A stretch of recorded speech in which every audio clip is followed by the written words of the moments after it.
मैं हर रोज की तरह शाम को अपना हल्का सा गाउन पहनकर बिस्तर पर लेट जाती थी। दिन भर की थकान मेरे कंधों और पीठ पर जम सी जाती थी। और तभी मेरा नौकर धीरे धीरे कमरे में आता, हाथ में वही कांच की बोतल लिए जिसमें खुशबूदार तेल भरा होता। उसका चेहरा हमेशा गंभीर सा रहता, लेकिन आंखों में एक अजीब सा सुकून छिपा होता। वो आते ही चुपचाप मेरी पीठ के पास बैठ जाता और फिर बहुत नरमी से अपने हाथों से तेल मलना शुरू करता। उसके हाथों की गर्मी और तेल की चिकनाई जब मेरी थकी हुई नसों तक पहुंचती तो मेरे अंदर की बेचैनी जैसे घुलने लगती। मैं आंखें बंद कर लेती और सोच में डूब जाती कि जिंदगी कितनी बदल गई है। कभी मैं अपने सपनों की दुनिया में जीती थी और अब इस बड़े घर की दीवारों के बीच खामोशी का बोझ महसूस करती हूँ। लेकिन जब उसके हाथ मेरी गर्दन से कंधों तक उतरते तो लगता जैसे सारी उदासी धीरे धीरे पिघल रही है। मैं उस एहसास में डूबकर हर रोज गहरी नींद में खो जाती थी। पर उस रात कुछ अलग था।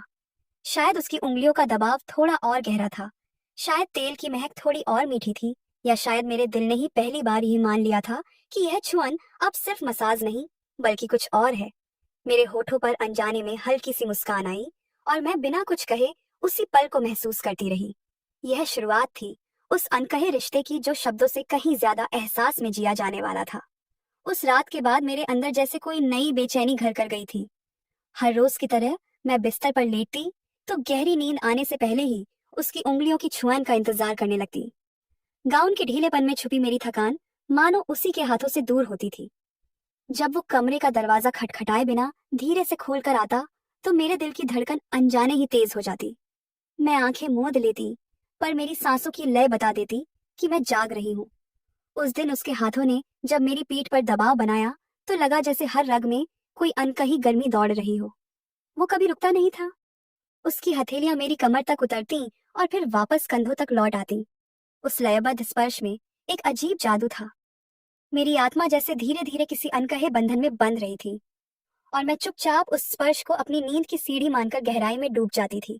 लेकिन अब नींद और जागने की सरहद धुंधली होने लगी थी।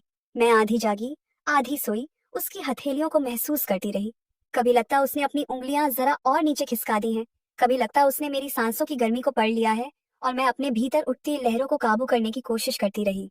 पर हर रात उसका आना मेरे लिए किसी गुप्त इंतजार जैसा बन गया था, जैसे दिन भर की तन्हाई का इलाज उसी के हाथों में छिपा हो, जैसे मेरी खामोश रातों का सारा सुकून उसकी छुअन से ही मिलता हो। और मैं यह सोचते सोचते अपने गाउन को और ढीला कर लेती ताकि उसका स्पर्श और गहरा उतर सके। शायद अनजाने ही मैं उसे अपने करीब बुला रही थी। शायद मेरे भीतर की औरत अब जागने लगी थी और वो यह सब चुपचाप समझ भी रहा था, क्योंकि उसकी उंगलियों का खेल अब और लंबा और गहरा होने लगा था और मैं पूरी तरह उसी अनकही कहानी में खोने लगी थी जहां शब्दों की जरूरत नहीं थी।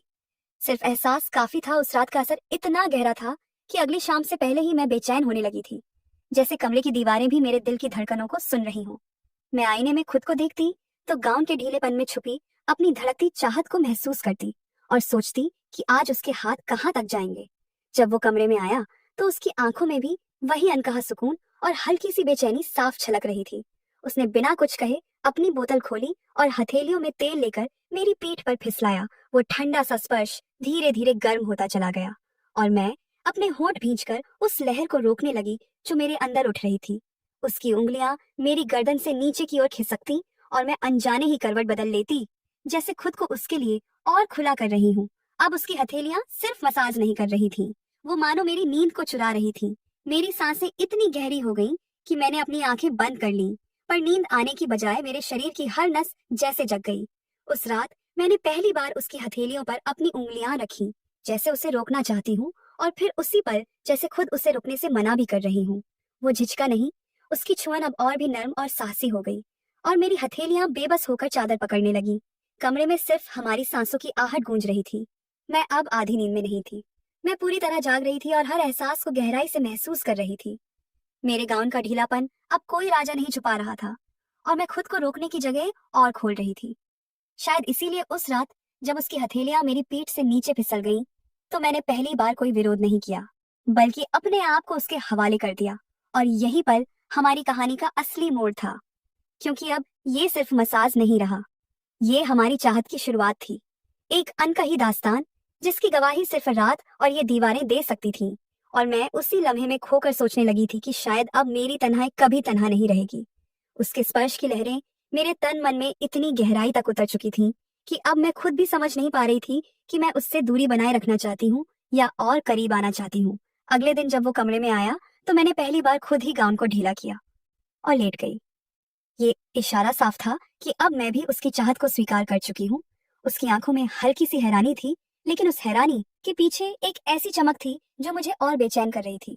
उसने धीरे धीरे हथेलियों को मेरे कंधों पर रखा और अपनी उंगलियों से हल्की मालिश शुरू की, मगर इस बार उसके स्पर्श में वो हिचक नहीं थी। ये सीधे मेरे दिल की धड़कनों से ताल मिला रहा था।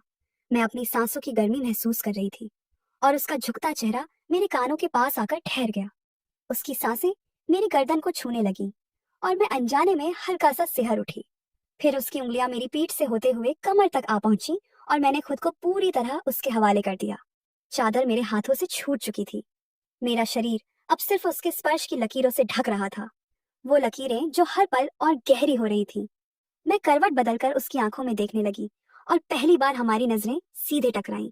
वो पलटा इतना भारी और नशीला था कि मैंने खुद ही अपनी हथेली उसकी हथेली पर रख दी, मानो कह रही हूँ कि अब और कोई रोक टोक नहीं।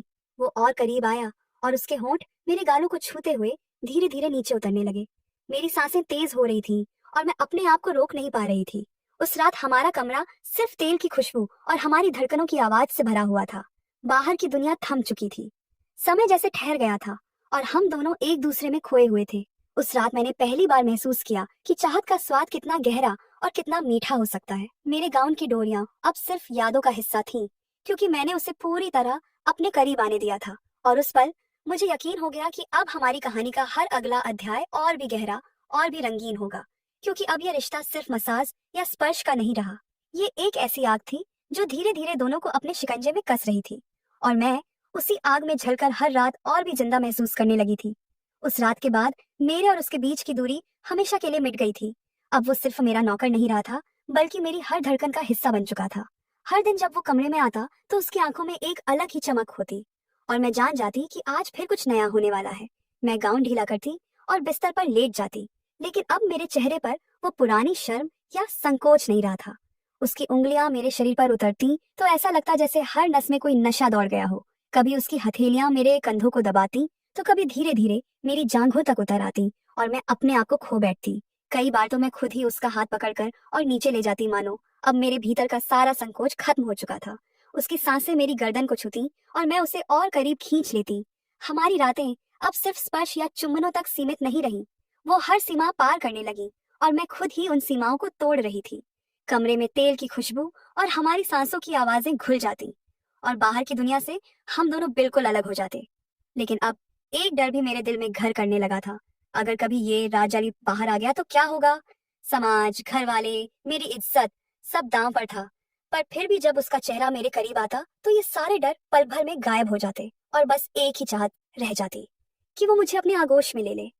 कई बार रात के सन्नाटे में मैं खुद ही उसके कमरे की तरफ चली जाती, बिना कुछ कहे उसके पास बैठ जाती और वो मेरी आंखों को देखकर सब समझ जाता। हम दोनों का रिश्ता अब चोरी छिपे मिलने से आगे बढ़ चुका था। वो मुझे छूता तो लगता जैसे मेरा पूरा अस्तित्व उसी के लिए बना हो। मैं हर पल चाहती कि वो मुझे अपने में समेट ले, और शायद अब वो भी यही चाहता था, क्योंकि उसके स्पर्श में अब नौकर और मालकिन का फर्क नहीं बचा था। वो सीधे मेरे पति की तरह मुझे अपना बना लेता और मैं पूरी तरह उसकी हो जाती। हर रात एक नई कहानी लिखी जाती, हर सुबह मेरे शरीर पर उसके स्पर्श की छाप रह जाती।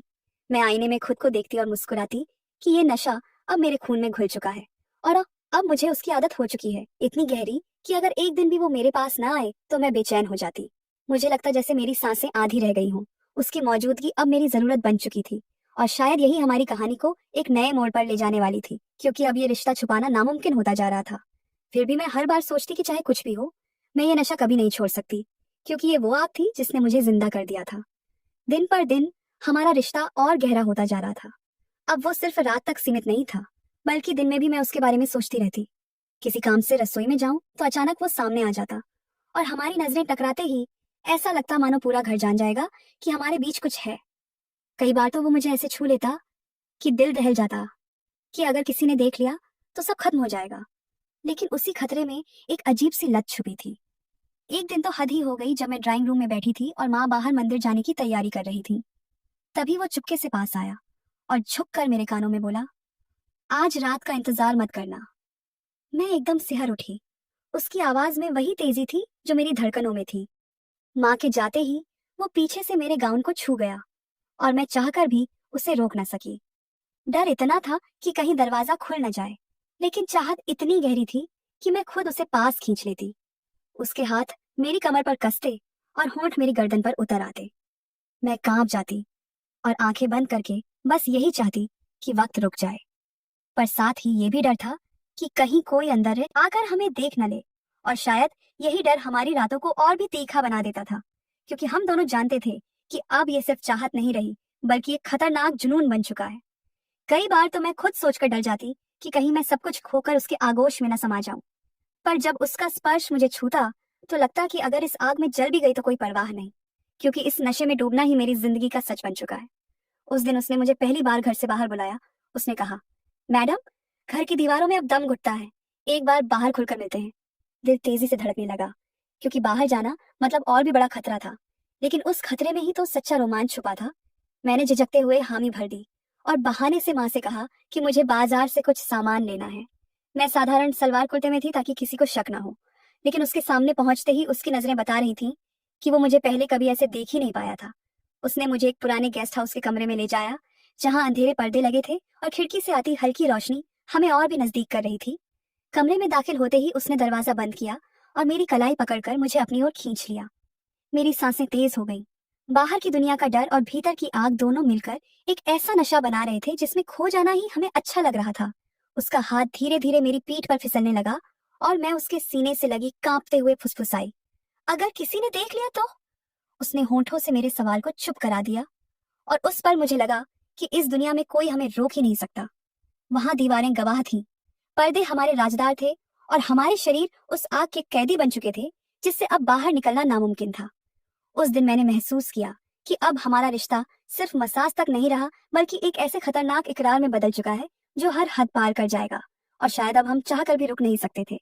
उसके बाद हमारे मिलने का सिलसिला बढ़ता गया, कभी सुनसान कमरे में, कभी बाहर किसी बहाने से। और हर बार जब हम एक दूसरे के करीब आते तो लगता जैसे पूरी दुनिया थम गई है। लेकिन धीरे धीरे इस चुप्पी में खामोशी की जगह हल्की हल्की सरसराहटें आने लगी, जैसे कोई हमें देख रहा हो। माँ ने एक दिन अचानक मुझसे पूछा कि मैं इतनी देर तक कमरे में क्यों रहती हूँ, और मैंने झट से बहाना बना दिया कि तबीयत ठीक नहीं रहती। लेकिन उनकी निगाहें सवालों से भरी थी। इधर नौकर भी अब जरा बेपरवाह होने लगा था।